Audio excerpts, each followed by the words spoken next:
Ya chicos, vamos a comenzar. Les recuerdo que terminada la clase, esta va a estar, por supuesto que en YouTube, al igual que todas las anteriores, y el material adicional para que lo puedan utilizar, descargar dentro del Drive, ¿ya? Y les voy a mandar, por supuesto, antes de que se termine la clase, el link. Entonces, chicos, para que retomemos un poco, tengo la cámara apagada porque mi internet es BTR y hoy día está, pero lentísimo. Por eso la tengo apagada, chiquillos, ¿ya? Comencemos con lo que fue la clase anterior. Hasta la clase pasada lo que estuvimos viendo fue Edad Media. Por lo tanto, estamos dentro del contexto de lo que es el siglo XV en estos momentos, siglo XIII, XIV y XV. Recordemos que la Edad Media se dividía en dos grandes bloques de más o menos 4 siglos, en los cuales primero estaba la Alta Edad Media y luego la Baja Edad Media. Durante el periodo de la Baja Edad Media nos vamos a encontrar con lo que tengo proyectado, que va a ser un cambio en el pensamiento que van a tener las personas durante la Edad Media. Durante todo el proceso, durante los primeros siglos de la Edad Media, recordemos que la gente era principalmente católica, creyente en Dios, por lo tanto cualquier cosa que la iglesia dijera que iba en contra de o en contra de las creencias, por supuesto que iba a estar totalmente en desacuerdo.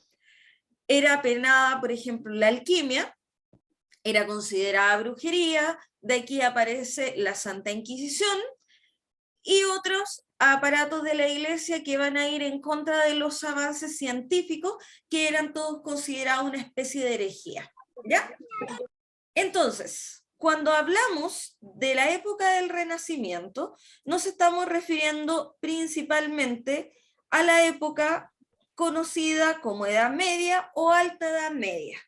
O sea, ya yendo hacia el final de lo que correspondía a la Edad Media.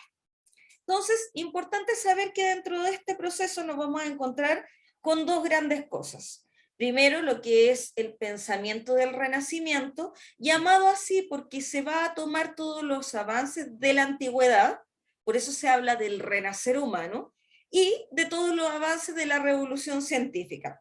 Lo que tenemos acá es la ilustración de Leonardo da Vinci, que es, siempre se me olvida el nombre, el hombre Dalupio, algo así, la verdad es que no recuerdo muy bien el nombre, pero que de alguna forma intenta mencionar o demostrar la anatomía del ser humano desde el punto de vista científico, pero también demostrar las características que estaba todo ligado al universo.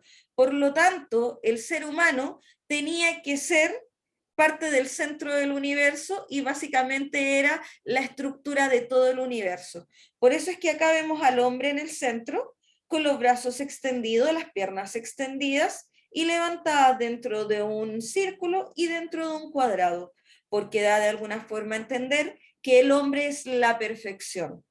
¿Ya? Y acá la ilustración que tenemos es Leonardo da Vinci. Entonces, entender varias cosas y varias situaciones importantes durante lo que es el término de la Edad Media y el paso a la Edad Moderna, nos vamos a encontrar con el Renacimiento.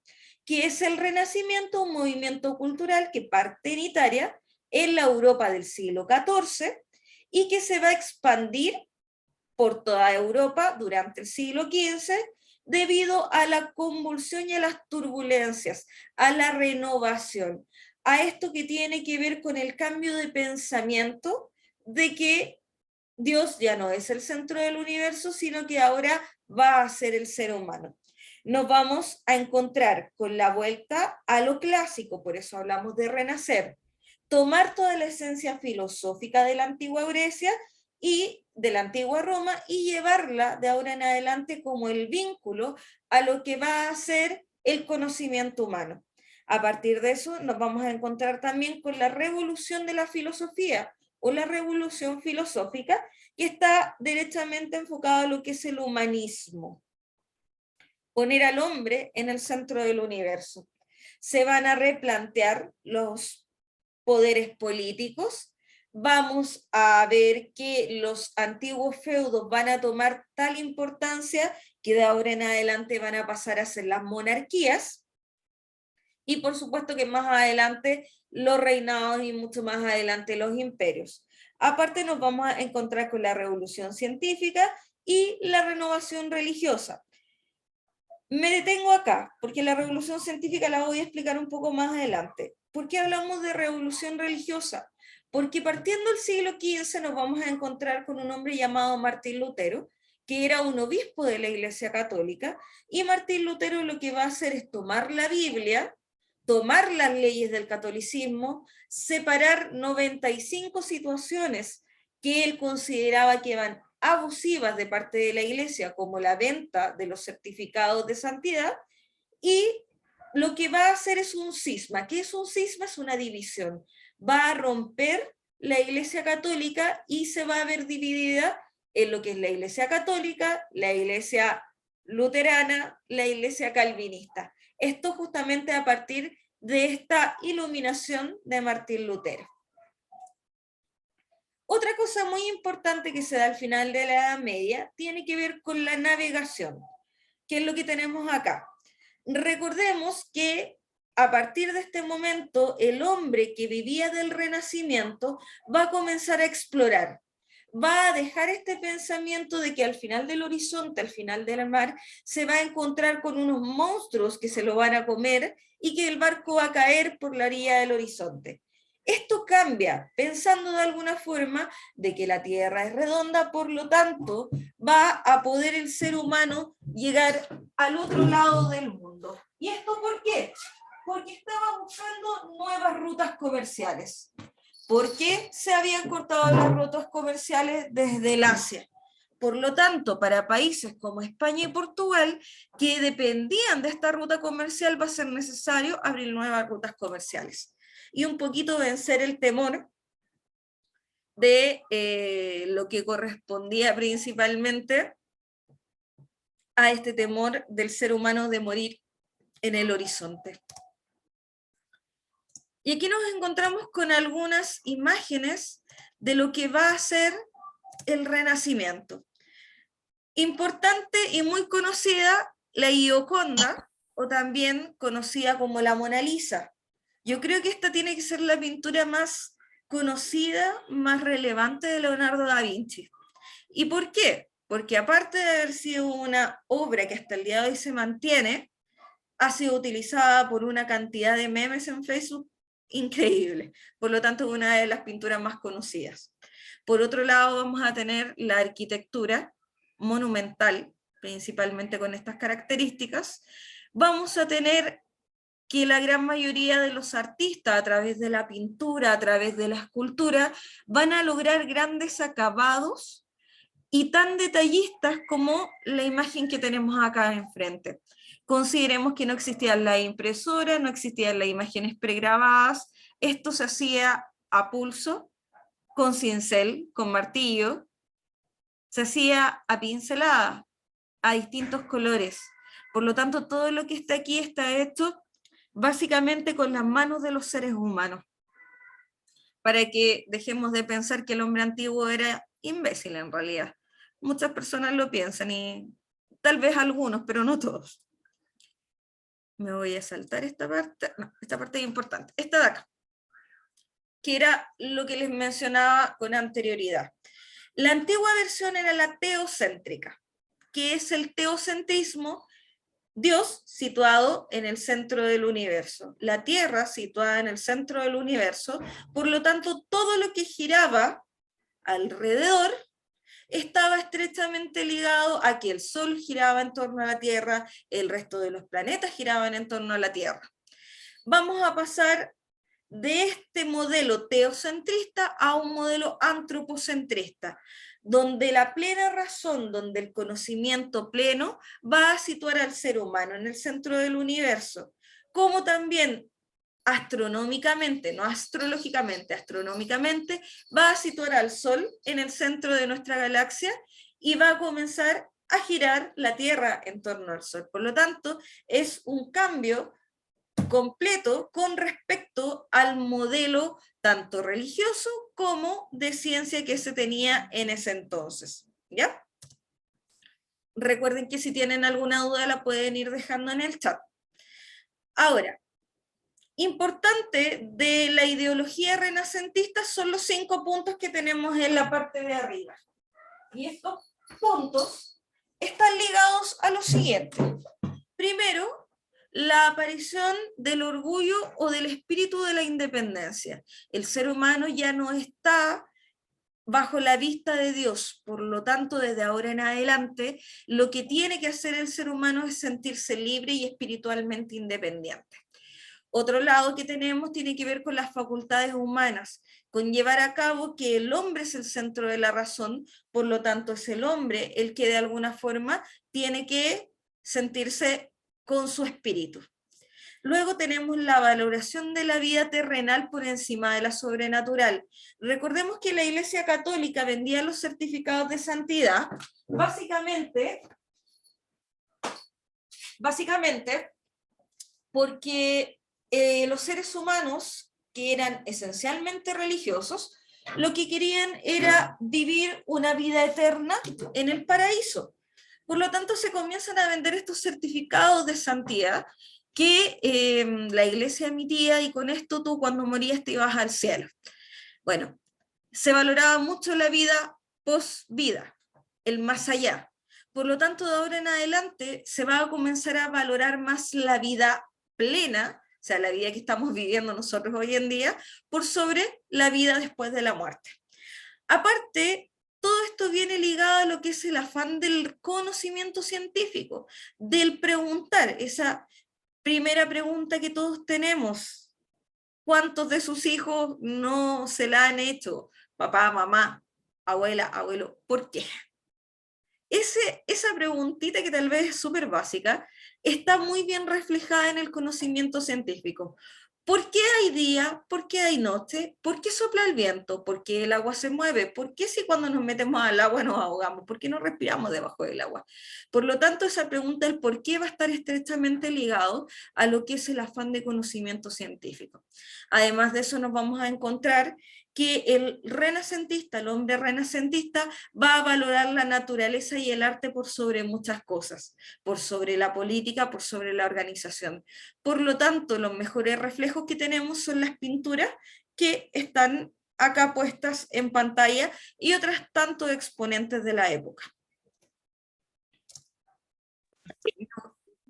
¿Cómo se llama? ¿Había una pregunta? Como el niño Gaspar se llama, Gaspar se vaya.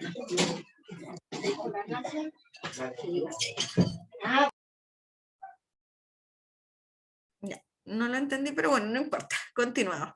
Lo que tenemos en pantalla tiene que ver con la reforma religiosa y el cisma de la Iglesia Católica que les mencionaba.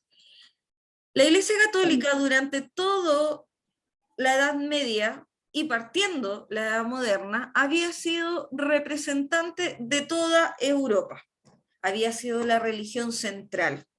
Ahora, a partir del cisma de la Iglesia Católica propuesta por este caballero, Martín Lutero, van a comenzar a subdividirse distintos tipos de iglesia. Suiza se va a quedar con la visión de Calvino. Acá va a aparecer la Iglesia Luterana. Por acá vamos a tener la iglesia dirigida por John Knox, que es principalmente los calvinistas, y la iglesia en Inglaterra de Enrique VIII, que van a ser los anglicanos. La iglesia anglicana con la iglesia católica son prácticamente iguales. ¿Cuál es la única diferencia que tiene la iglesia anglicana con la iglesia católica? Es que el cura, el párroco, no tiene el voto de castidad. Mientras que en la Iglesia Católica el cura tiene un voto de castidad, en la Iglesia Calvinista es deber del párroco formar una familia y tener hijos para llevar a la demás gente por el buen camino, por la vida familiar. Esa es la única gran diferencia, estructuralmente hablando, que tiene la Iglesia Calvinista de la luterana. Perdón, la Iglesia anglicana de la católica. Ahora, en el caso de los calvinistas y los luteranos, se va de alguna forma a reconocer lo que es la actual iglesia evangélica. Vamos a decirlo así, ¿ya? Ahora, sabemos que dentro de la Iglesia Católica hay un sinfín de ramas, pero más que nada los calvinistas y los luteranos son los que van a llevar esta tradición de la Iglesia de Cristo muy diferente a lo que es la Iglesia anglicana y la católica. Voy mencionando algunos. Estos tres caballeros que tenemos acá abajo van a sentar las bases de la astronomía durante el siglo XV y posterior. Tenemos a Copérnico, tenemos a Galileo Galilei y tenemos a Kepler. ¿Por qué son tan importantes estos personajes, estas personas, estos científicos? Primero, porque Copérnico va a decir el Sol no gira en torno a la Tierra, sino que la Tierra está girando en torno al Sol. Mientras que Galileo Galilei va a decir que el Sol es el centro del universo y que todos los planetas giran en torno al Sol. Y además, Kepler va a venir y a través de un modelo heliocentrista va a confirmar las teorías de Copérnico y Galileo Galilei. Por eso son tan importantes, porque ellos van a revolucionar la forma en la cual se ve el universo, se ve la Tierra y se ve todo. Y aquí lo tenemos. Copérnico, el cual va a situar al Sol en el centro de, en este caso, de nuestro sistema solar. También nos vamos a encontrar con otros científicos como Francis Bacon, que él va a tomar la filosofía de Aristóteles y la va a traer al siglo XV renovada a través de tomar los fenómenos y las leyes naturales. ¿Cómo pasa esto, por ejemplo? Los antiguos filósofos griegos se daban cuenta que todo era mutable, absolutamente todo. No es que la gente muriera, sino que de alguna forma mutaba. ¿A qué me refiero con esto? Un árbol se desprendía una semilla, esta semilla caía al piso y a través de la observación ellos podían ir viendo que esa semilla no es que muriera o desapareciera, sino que empezaba a brotar y aparecía un nuevo árbol. El agua daba nutrientes, bueno, no se sabía de esa forma en ese tiempo, pero el agua aportaba también en este cambio, por lo tanto todo lo que pasaba en la naturaleza era mutable. El hombre moría, pero al morir su cuerpo se volvía a transformar en polvo, en tierra, y a partir de eso también el hombre volvía a ser parte de la tierra y era parte de la naturaleza. Por lo tanto, él va a tomar esta idea de Aristóteles y la va a traer al siglo XV y le va a dar, por supuesto, mayor fuerza.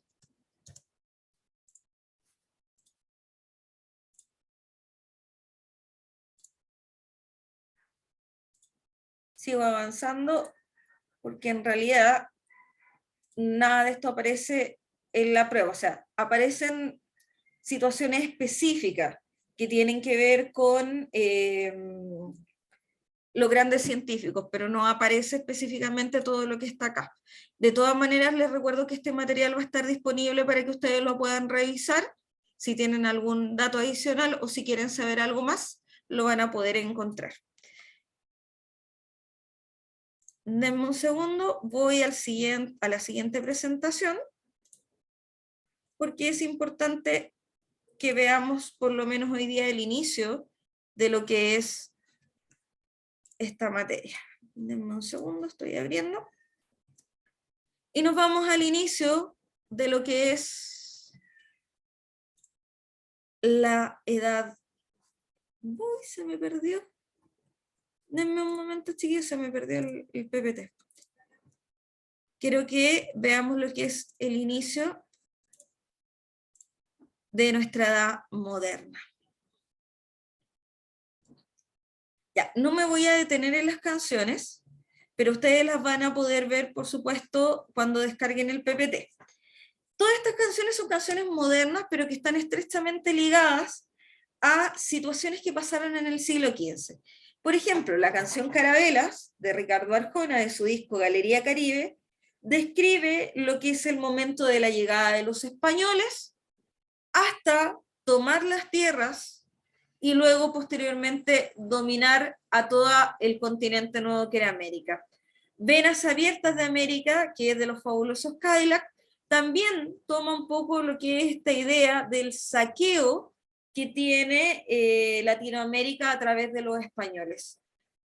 Conocen la canción, me imagino, "Su van a ser conmigo, hermano", que es una adaptación de un poema de Pablo Neruda, y la va a adaptar el grupo Los Jaivas, en la cual ahí se describen gran parte de las atrocidades que cometieron los españoles dentro de América durante el proceso de la conquista y posteriormente durante la colonia. Y Mujer del Guaraní, que también es de Ricardo Arjona, y se van a encontrar con la historia de las mujeres que fueron conquistadas por los hombres españoles, la mujer indígena que fue sometida a una serie de atrocidades y que hoy en día de alguna forma, con un cambio un poco en el conquistador, se ha seguido manteniendo cierto estatus de la mujer hasta hoy en día. ¿Ya? Por una cuestión de tiempo no reproducimos las canciones, pero si ustedes tienen, chiquillos, en algún momento tiempo, y si quieren, más tarde les mando solamente el link para que las puedan escuchar. ¿Ya? Entonces nos vamos con los motivos de la expansión europea.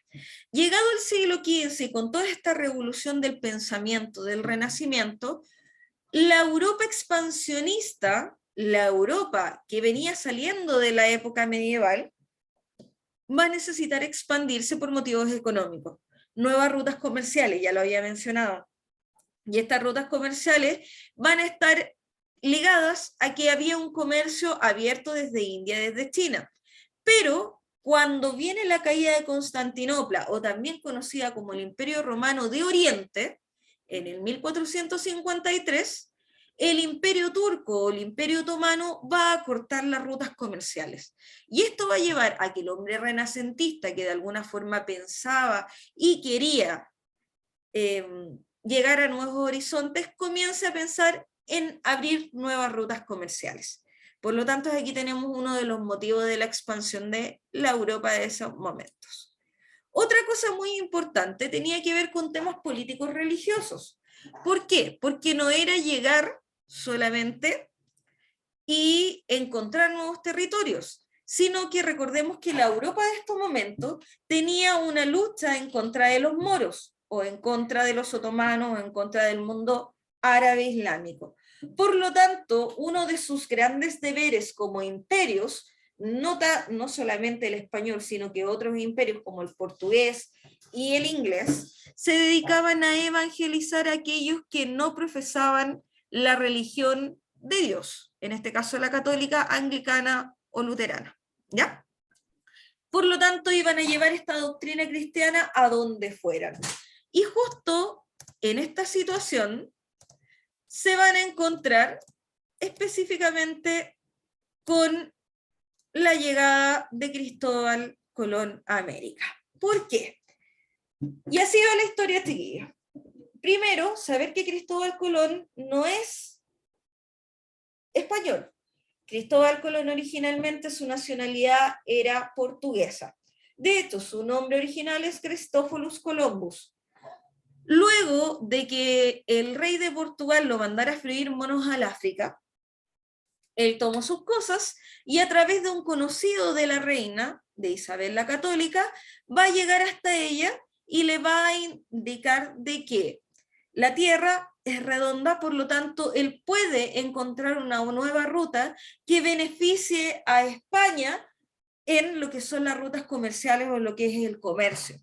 Isabel la Católica, por otro lado, tenía un conflicto interno con su marido, que era de el reinado de León, porque no es que el machismo sea hoy en día, ya en este tiempo no le era permitido gobernar a las mujeres y Isabel la Católica se había tomado el poder.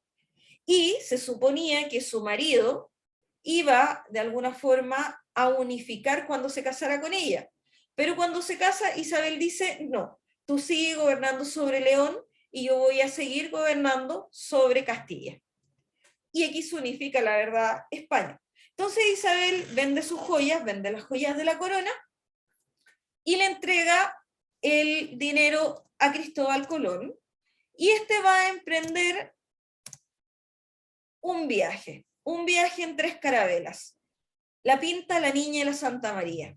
Va a partir del puerto de Palos o del puerto de Maderos, y va a llegar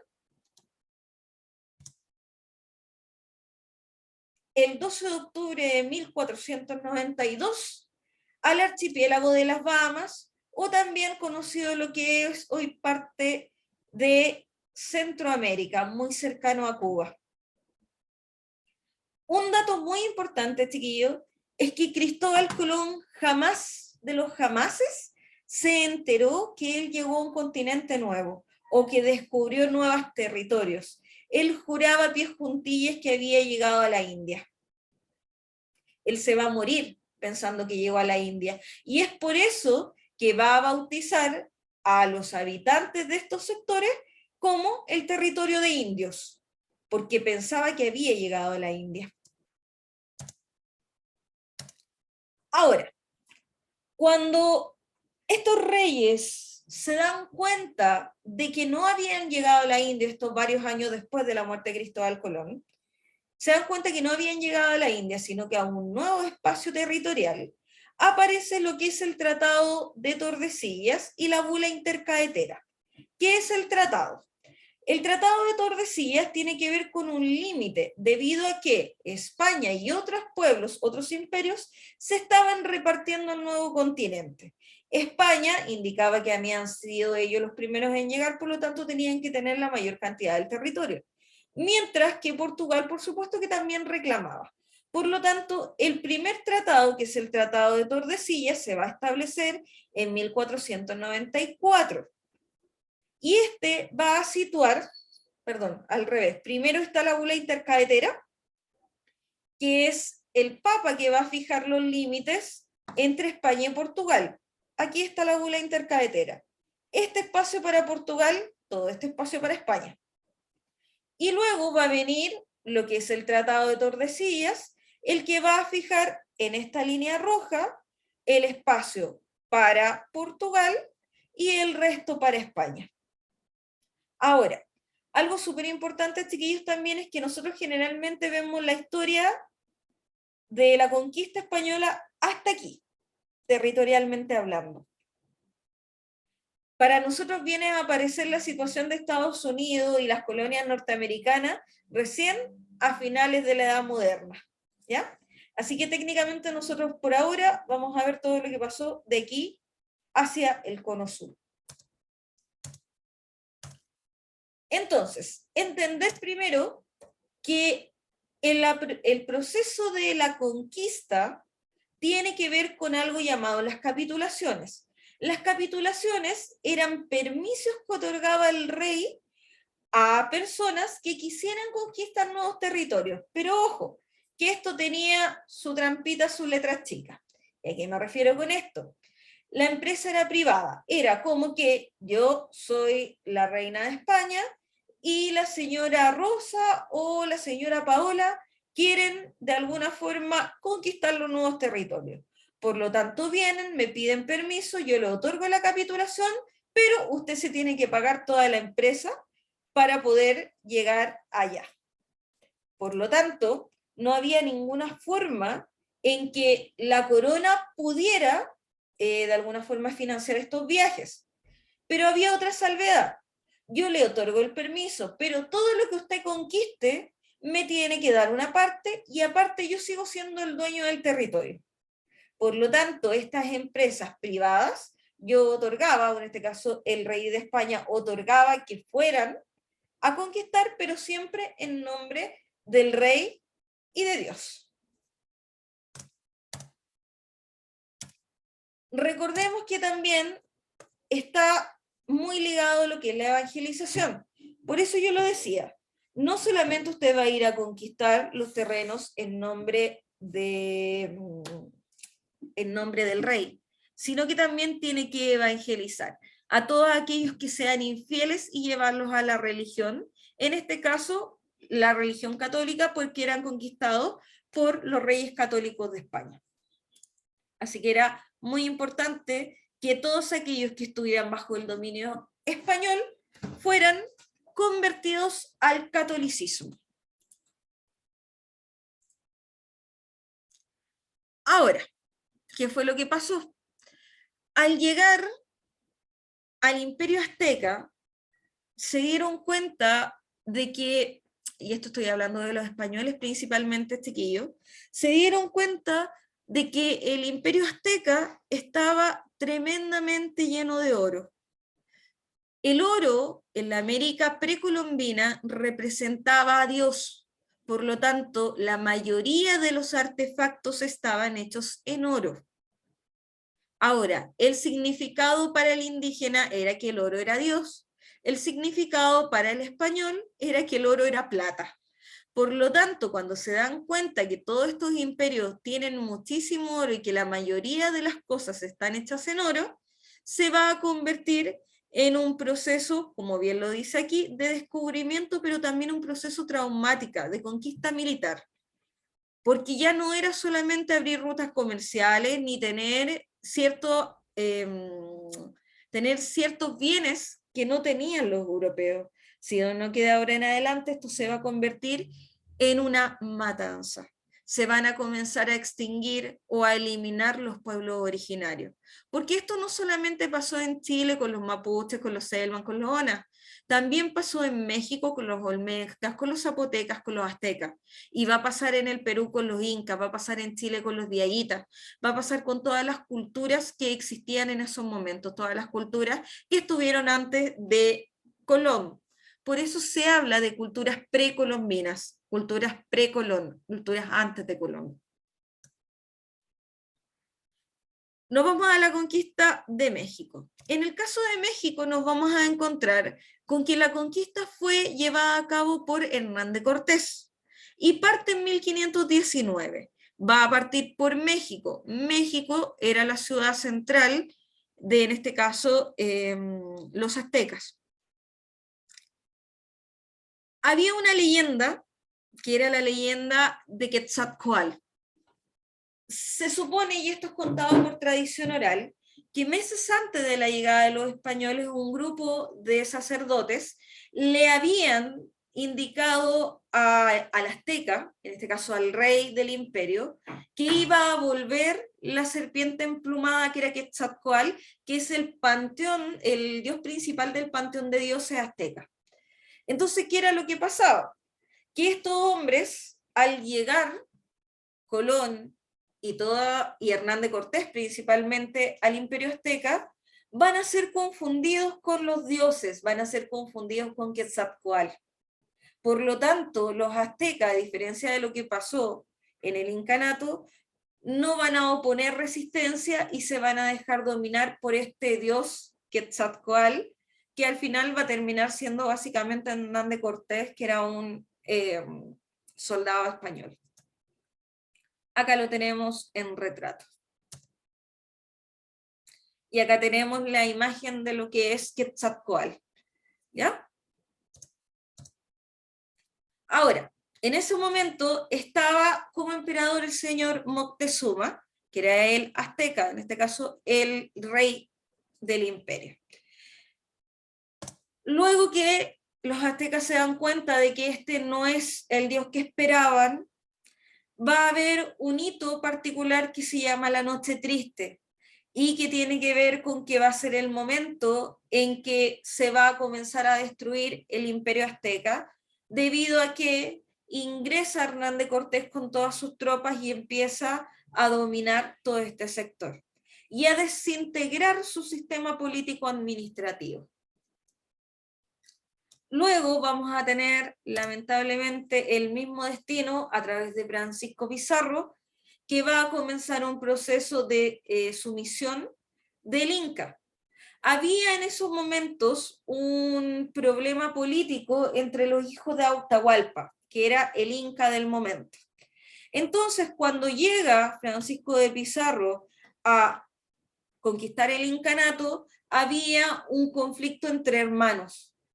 Por lo tanto, cuando logra ganar, en este caso, Atahualpa, logra ganar la guerra, ya era muy tarde y no logra organizar a sus hombres para poder expulsar a Francisco Pizarro de las tierras del incanato.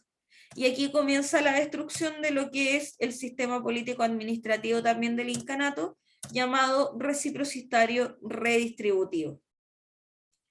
Bueno, se comienzan a tomar estos territorios y vamos a terminar hoy día con respecto a este tema.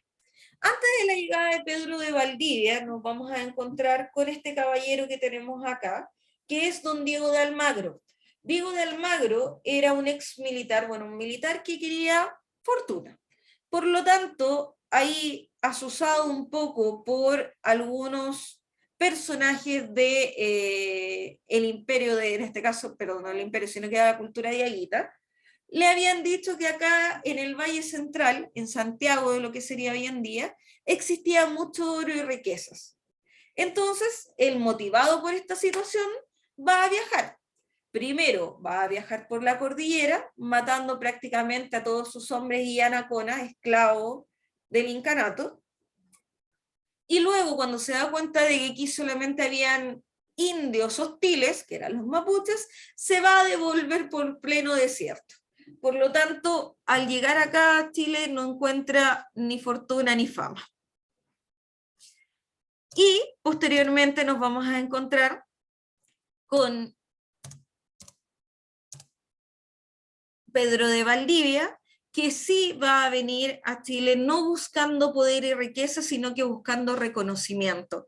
Y él se va a instaurar acá en Santiago. Aquellos que tengan Amazon y quieren verla, o la pueden ver pirata también, está disponible la serie Inés del Alma Mía, que narra todo el proceso que vive Pedro de Valdivia e Inés de Suárez a través del proceso de la conquista española. También si lo quieren leer, por supuesto, un libro de Isabel Allende, y lo pueden encontrar online, o si lo pueden encontrar en la feria, pues sabemos que es un libro un poquito caro, pero también cuenta con mucho detalle cómo fueron esos años de la conquista española acá en el Valle Central de Santiago. Chicos, ¿alguna duda, alguna consulta?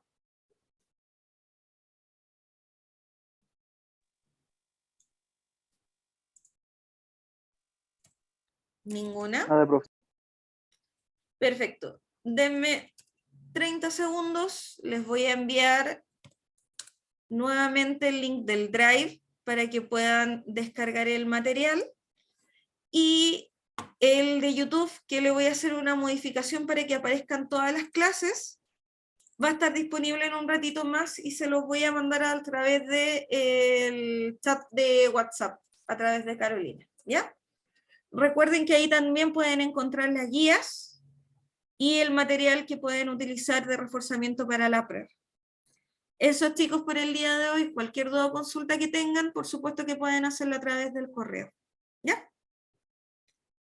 Disfruten su fin de semana. Una consulta. Dígame. Yo soy Jessica Busto. ¿Cómo me puedo agregar al grupo?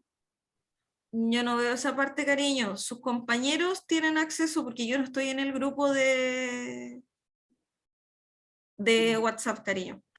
Pero si necesita algo material, mándeme un mensaje y yo se lo puedo enviar.